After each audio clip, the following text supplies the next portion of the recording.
অটোতে উঠলে মেয়েদের কিছু কমন সমস্যায় পড়তে হয়। দেখেন এই ছেলেটা এই আপুটার জামা ধরে টানতে আছে, আপুটা গোপনে ভিডিও করে রাখছে, তা ভিডিওটা দেখা যাক। অটোতে উঠলে একটা কমন সমস্যা কিন্তু সবারই থাকে, যেটা আমারও আছে। এই যে দেখতে পাচ্ছেন, এই যে সামনে সিটে যে থাকে সে কিন্তু ডিস্টার্ব করে অনেক। আর এই যে আমার সামনে সিটে একটা ছেলে বসছে, এই যে দেখেন কি করতেছে, বসে বসে জামা টানতেছে। মন চাইছিল থাপড়ে কানটা ছিঁড়ে ফেলি, পরে দেখি ও মানে তো আমারই ছেলে।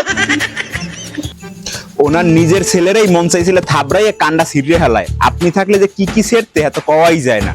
একদম সাবধান, নাইলে কিন্তু খবর আছে।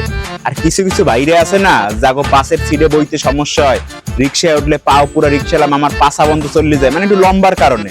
এটা তো আরো সাবধান ভাই, আপনারা অটোতে উঠছেনই না, আপনারা হয় পার্সোনাল রিক্সা কিনে চালাই যান, আর নাইলে অন্য কিছুর ব্যবস্থা করেন। একদম সাবধানে থাকেন ভাই, কান কোন কিন্তু থাকবে না।